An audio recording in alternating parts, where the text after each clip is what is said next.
वो लोग रोज शाम को सहयोग सेंटर में मिलते हैं, बोलते हैं कि आप अपन शराब के कुत्ते में तो जाने का नहीं, क्या मजा आता है आपस में। असली दोस्ती तो ये सहयोगियों की होती है, और किसकी दोस्ती होगी?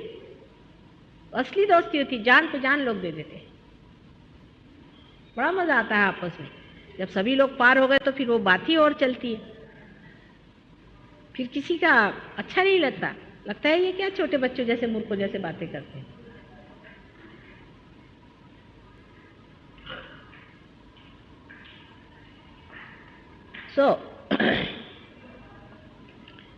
ये क्या करना है, इसकी प्रक्रिया क्या है, किस तरह से करना है, इसलिए किताब भी है, उसको भी आप ले लीजिए, देखिए। और उसमें से कुछ नहीं समझ आए तो प्रोग्राम में आना, वहाँ लोग रहते हैं, उनसे पूछिए।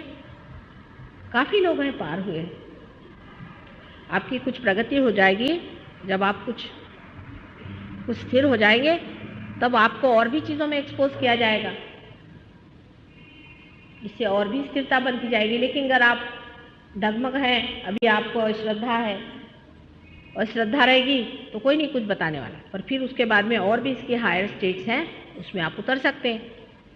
जैसे पूजा क्या चीज़ है ये वगैरह, फिर पूजा में सब लोग नहीं आते क्योंकि हम सबको बुलाते नहीं हैं, वो दशा नहीं है ना, श्रद्धा होनी चाहिए।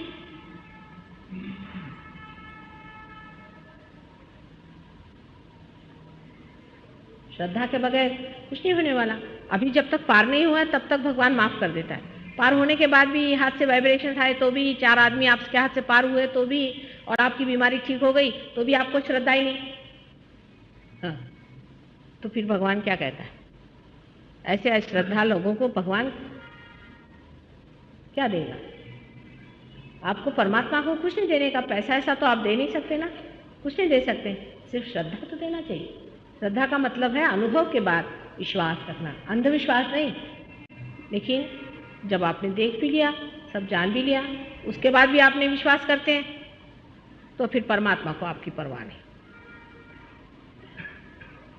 सब जानने के बाद, देखने के बाद, सब होने के बाद भी लोग ऐसा करते हैं। उसी से फिर रावण तैयार हुए हैं। रावण कैसे तैयार हुए?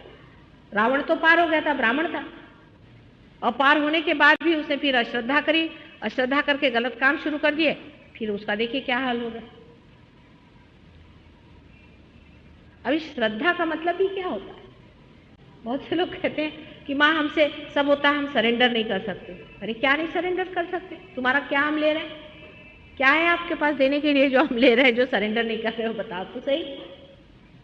तुम्हारा अहंकार ही तो है ना, थोड़ी कह रहे कि तुम्हारा विजडम सरेंडर करो, हम तो तुमको विजडम दे रहे हैं। अगर अहंकार नहीं सरेंडर करोगे तो तुम्हारे अंदर विजडम नहीं आएगा, बेवकूफ बन जाओगे। तुम्हारे अंदर विजडम नहीं आएगा, बेवकूफ बन जाओगे, स्टूपिड। यही तो पाश्चिमात्य देशों में हुआ कि अहंकार पे ही स्थित हैं वो लोग, ईगो ओरिएंटेड है, तो स्टूपिड हो गए। अपने यहाँ दिखाया था नारद जी का, बड़ा अच्छा वर्णन किया है वाल्मीकि जी ने। एक बार वो बहुत अहंकार करके गए थे तो मायापुरी में जाकर उनका सारा अहंकार टूट गया, लेकिन वो बड़े बेवकूफ़ बन गए थे। जिस आदमी में अहंकार होता है वो बड़ा ही बेवकूफ़ होता है, उस अहंकार को अच्छा ही है कि समर्पित कर दे। अहंकारी मनुष्य महामूर्ख ही होता है, लोग सब हंसते हैं उस पर, उसको नहीं समझ में आता है। ऊपर से भी जो नम्रता बहुत लोग लाद लेते हैं, बिजनेस वाले हुए, सरकारी नौकर हुए, ऊपर से बहुत अच्छे से बात करते हैं, कोई असली नम्रता नहीं। असली नम्रता तो सिर्फ विजडम से आती है, सुबुद्धि से आती है। तो सुबुद्धि का जागरण होने से ही, सुबुद्धि के आशीर्वाद से ही मनुष्य उस जगह स्थित होता है जहाँ वो है।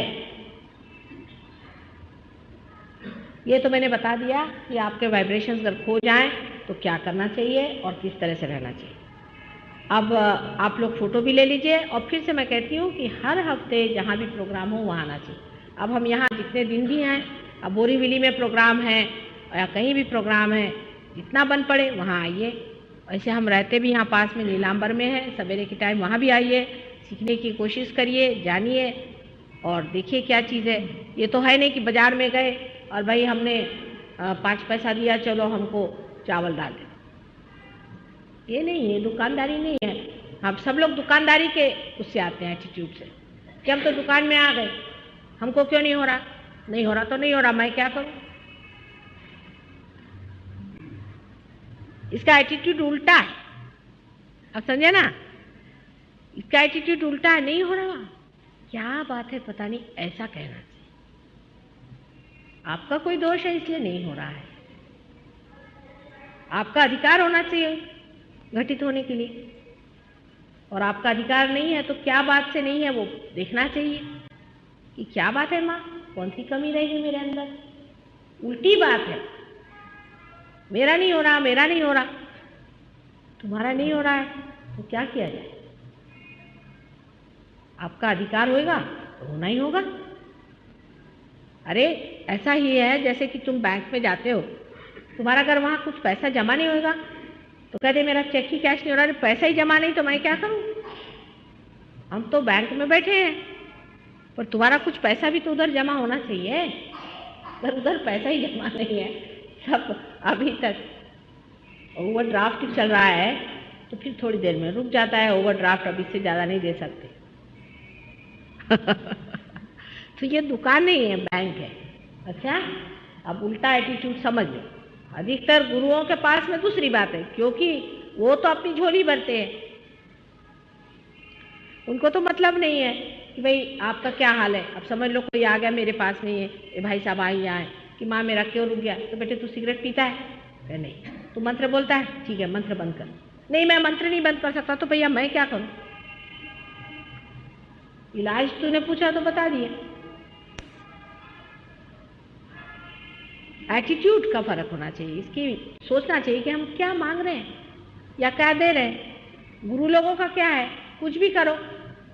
सिगरेट पीते तो हम तुमको बढ़िया और भी सिगरेट ला देंगे फॉरेन से। उनके शिष्य लोग फॉरेन से शराब लेके आते हैं, बढ़िया बढ़िया वाली फॉरेन की शराब।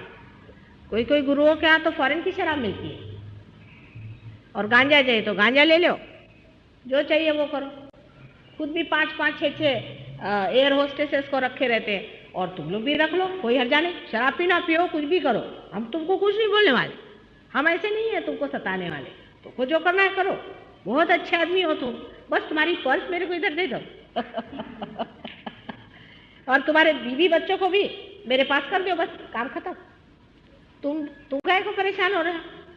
मैं सब पैसा रख लेता हूँ, तुम्हारे बीवी बच्चे भी संभालता हूँ, और तुम गए चूल्हे में। ऐसे गुरु लोग बड़ी जल्दी पनपते हैं। माँ तो बोलती नहीं बेटे, अंदर से पूरा अंतर आना चाहिए, चेंज होना पड़ेगा। अंदर से तुमको जो हो सो होना पड़ेगा। तुम्हारी जो संपदा है वो तुमको मिलनी चाहिए, जो कुछ तुम्हारा अपना धन है उसको पाना चाहिए। माँ तो यही कहेगी। आर्टिफिशियल चीज़ पे मत रहो, असलियत को पाओ, सत्य पे उतरो। और सत्य पे उतरने से बढ़ के और कोई तुम्हारी सत्ता है ही नहीं, और इसी सत्ता पे रहो, इसका आनंद उठाओ। यही तो बात माँ कही। तो वो बात नहीं अच्छी लगती लोगों को। यहाँ कोई आप लोग से वोट थोड़ी लेने का है मेरे को कि 4 दिन तुम लोग को खुश करती रहूं, लेकिन अंत में तो मैं तुमको खुशी कर देती, क्योंकि तुम जब अपना धन पा लेते हो ना, तब कहते कि धन्य माँ तूने हमको ये चीज़ दे दी जिसको हम खोज रहे थे। अरे बहुत से लोग मेरे को गालियाँ भी निकालते, तुमको नहीं मालूम।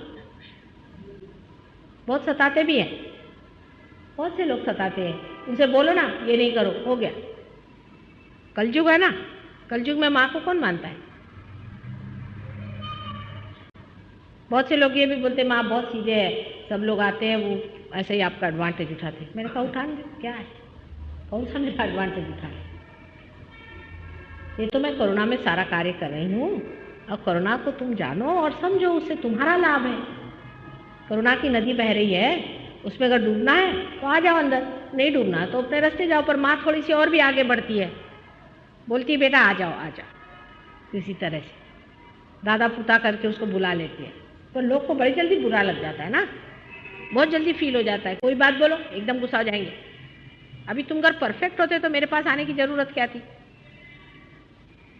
सीधा हिसाब है, कुछ ना कुछ दोष तो है ना, उसको समझा के प्यार से ही मैं हटाती।